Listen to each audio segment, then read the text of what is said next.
you mentioned already that we kind of feel like the qualification is basically over unless Yeah, a miracle.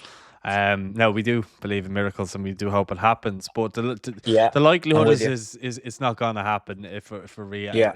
realists about it. But tell me, if like Halgrimson goes and we bring in a new manager, who would be your choice? And I know you're friends Mm, with Lee Carsley, and I know you're friends with Robbie yeah, Keane, who would be and Damien Duff, three that contenders, and yeah. probably Roy as well, being four. And I know Yeah, you've Roy, interviewed. Stephen Bradley. Stephen Bradley absolutely deserves to be mentioned as well. Yeah. Don't overlook that. Yeah.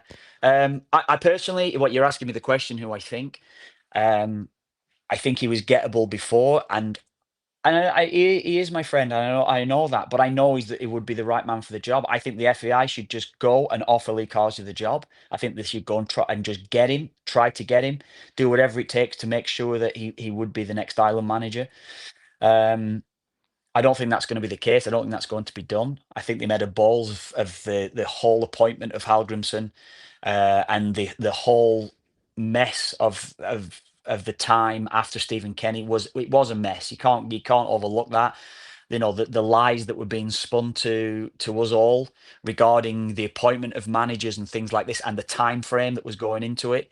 It was an absolute mess, and I just feel as though that, look, if you get an opportunity to go and get somebody that, not, yeah, everybody knows he's well respected, but I'm talking about a brilliant manager and a brilliant coach in everything that he's done. And people talk about he might only be coaching at under 21 level, and he's not been coaching at senior level. Whatever you can throw at me, I'll come back with a counter argument for it all. He is the best man for the job. He is the man who I feel could take this younger group of players. They're not necessarily the young naive boys that they were maybe 2 or 3 years ago. They're gaining experience now. I think he is the guy to take this group of players forward that would hopefully get us to another major tournament. I'm not saying he will do, but I feel as though that would be the best chance for us. And all the names that you mentioned, I wouldn't be adverse to any of them. I want an Irishman managing the Irish side. That's the way I look at it. Um, and I'm not exclusive in that. I'm not saying that that is the exclusive right of any coach that's got to be, you know, a certain nationality to take an international job. I understand that. And I'm not saying that that is the case. But if you're asking me personally, I would prefer an Irishman to take the job. And all those names you mentioned are good candidates. There's no doubt about it in my mind. But I think Lee is the ideal choice, and I think that that's what the FAI should do. I think they should do it now, to be quite honest with you, regardless, because I think that the time under Halgrimson, look, I think, yeah, he deserves his chance to finish the campaign out, and no doubt that if that miracle does happen, that it could happen. We know we know that things can happen in football. Yeah, Um, you mentioned but Istanbul, so yeah. yeah, it's true. It can. But in saying that, um, it's been a bit of a disaster. Um, I think even the Armenia game last time out, we beat Armenia. To play that way against Armenia at home and allow Armenia to have so much possession against us without really trying to go and lay a glove on them. That shows to me how our game has changed and the mentality around us, just that we can't even think in our heads. I know the Armenia game away scarred us and how bad that performance was and the result that went with that. But I feel as though that our players are way better than any Armenia player that they can produce. And I'm not saying it's a given. And you can shoot me down that I know where we are. I've watched us. I've watched every Ireland game virtually for the last 30 years. As a kid, watching Ireland, the Irish teams, watching Ireland in major tournaments. Since I've played, I've not missed a game since I finished playing. I watch the Ireland team, and I know how bad a lot of the performances have been, and we've had very little to get hold of a lot of the time. But I think that was a real low against Armenia at home. Watching the team go out with that mentality that we're not going to go and try and impose ourselves at home in Dublin against Armenia, and we win the game. So you can look at it to say, look, we've got the job done, and I get that. Ultimately, I'd rather be sitting on the players' side now, where you've won the match, and it gives you the hope going into the last games. But it hasn't been a great campaign, and it's not been a great watch. And what can we take from it? Ultimately, if we get in a playoff, does anyone have the real belief that we can go and do it? I'm not saying we can't. Again, I'll support the manager 100%. I'll support the players 100%, and I always will do. I'll be right with them. And I've been in their position where negativity has been thrown at them, and crap's been thrown at them constantly. And I'm getting asked questions about the team constantly with what I'm doing, and you've got to answer it fairly with what you're watching, and it hasn't been great. It's been terrible at times, and that's the way that I view it.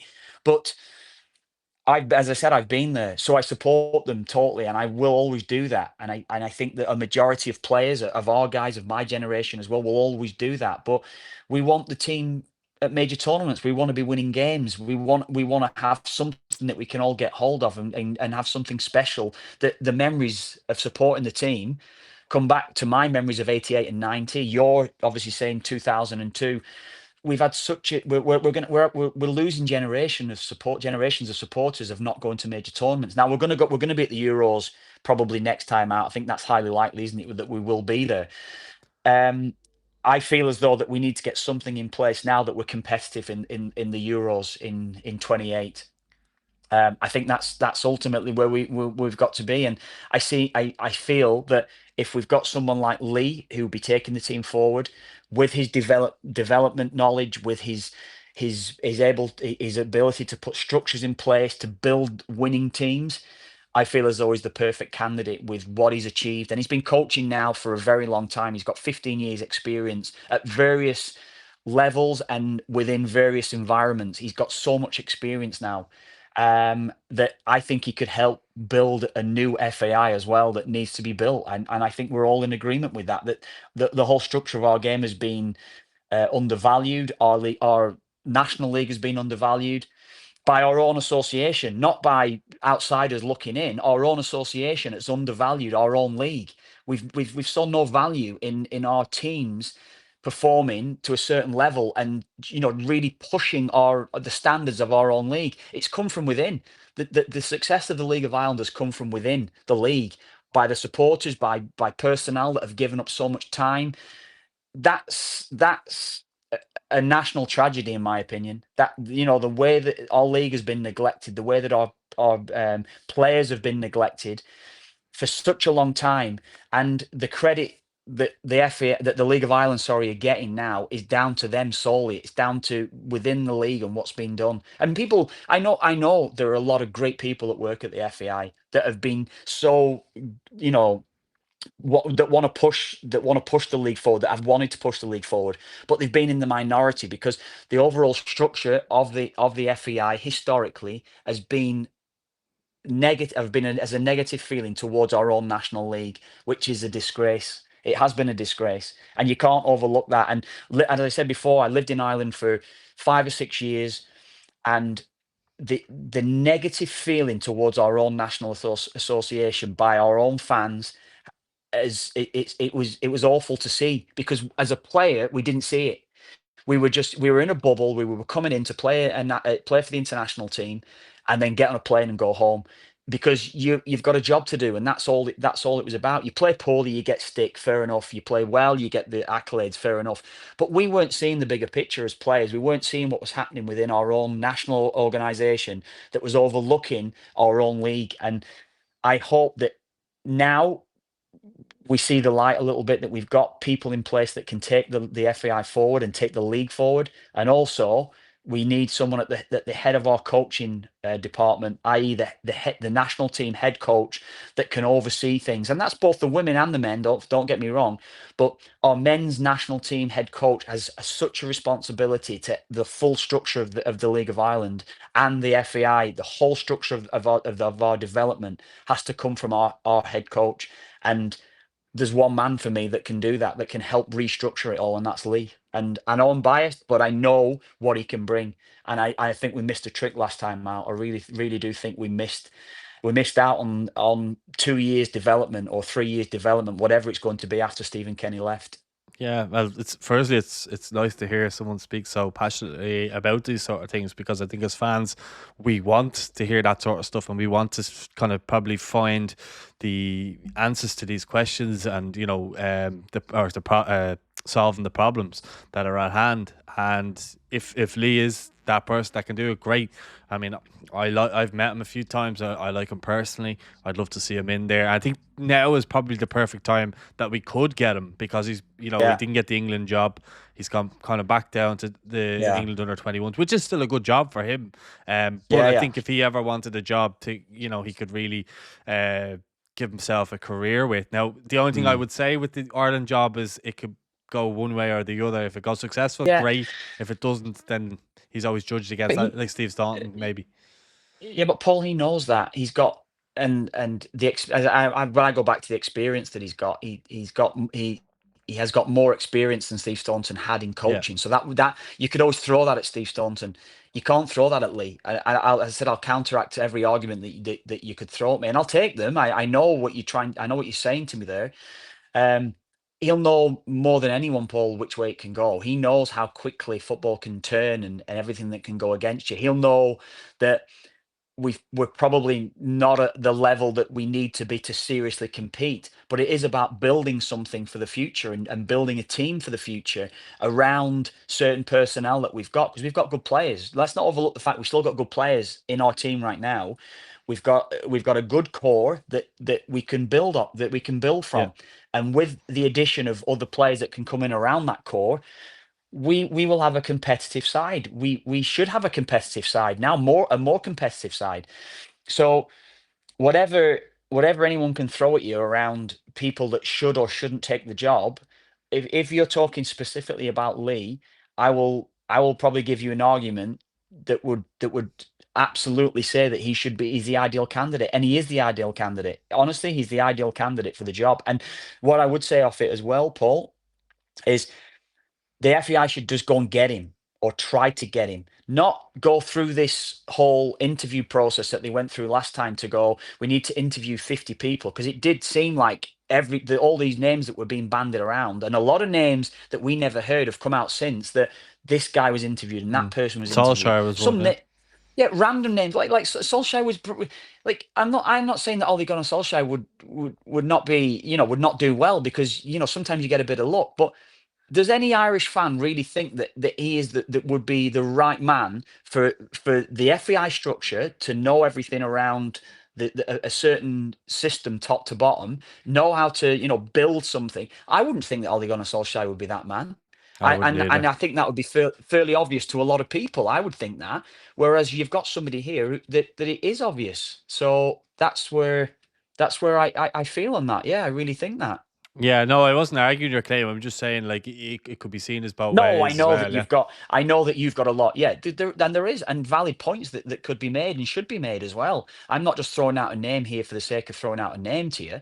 I genuinely believe that is the way that it should be, and that should be the appointment made. yeah. I agree with you on that. I would be open to any of the suggestions there, the ones that I mentioned, any of the five probably, whether that's Yeah, and you know what, Paul, you'll put it out, and you'll put that out, and that there'll be a lot of people that will shoot me down, constantly shoot me down on that, and there'll be people that will have all the comments to make and things like that around it. And again, I take it. I absolutely take what will be said to me, but if I could have time with sitting down and speak to people, I would generally make the argument of why it should be, and why it would be a success. Not even if the team's not successful. Probably everyone looks at Stephen Kenny and thinks that the team wasn't successful, but they were building something for the future. But I don't see our team that's moved on from Stephen Kenny for what he tried to do in those few years in the developmental phase of their careers. The players have been scarred by what's happened in the past, and we're not at a stage where we can see that Stephen Kenny's tenure when he was in that coaching role has been a huge success to now. We're not in that position where we thought we would do. We would have thought that they're gaining experience. He's giving these lads game time, and we will see the benefit of that down the line. We're not seeing that.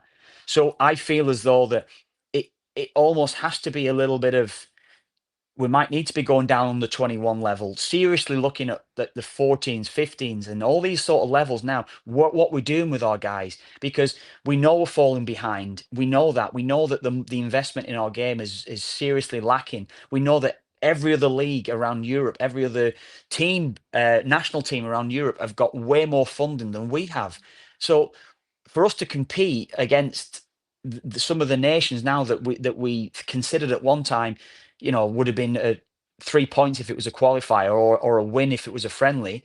Those days are gone because we've fallen so far behind in every sort of department. So we have to get something in place now that's going to get us to a World Cup in or Euro Championships in 2035 and 36, 38, whatever it will be. This is what we've got to be looking towards now. We can't be hanging our hat on thinking that we're just going to get to the next major tournament in 2028 because we're hosting it. We've got to be thinking beyond that. We've got to be thinking that that is a stepping stone for us to get to the World Cup in 30 and 34 and beyond that. That's where we've got to be. Yeah, I absolutely agree. And I'd love to talk to you about it more, and I would talk to you about it for hours, but I've had you on here. I'm looking at the clock, over 2.5 hours. So I'm going to Yeah. leave it here on Yeah. that. And I really appreciate your time. And thanks so much as well, because I know we planned to do this a while back. And we just kind of fell out of touch, and you've been Yeah. busy and stuff like that. I've been busy. But listen, I just want to say thanks very much for your time. It's a pleasure. Pleasure. And I know so many people will listen to this, and we'll break it down just so it's not obviously as long. We had a couple of technical difficulties along the way, but we got there. Yeah, we did, but we got there. We've got there. This has been like 3 or 4 years in the making, or whatever, Paul, hasn't it? So, we connected a long time ago, and I'm sorry it's taken so long to get this sorted, but I'm glad that we were able to do it anyway. No, well, listen, say my apologies to your wife, because I know she's a little bit Yeah. annoyed. She needs you She there, she's so. been out she's been out the corner of my eye because she's looking at the clock going, with the kids running around. My youngest here now is in her last year before she starts school next year. So I'm basically just a stay-at-home dad these days. So that's my job. That's the most important job anyway in my life. All right. Well, sorry for taking you away from your job, Not a but bother. Not a um, bother. yeah, just to the audience, just anyone who's watching, don't forget to drop a like on the video. Don't forget to subscribe, and don't forget to obviously follow Kevin on social media. I think it's KD Kilban. What's the number? Is it 70 something? 77. 77. So you can follow Kev on all of them socials, and we'll be tagging him in it. So yeah, listen, thanks very much to Kev for his time, and we'll speak to you all soon. Thanks for watching. Thank you. Thank you.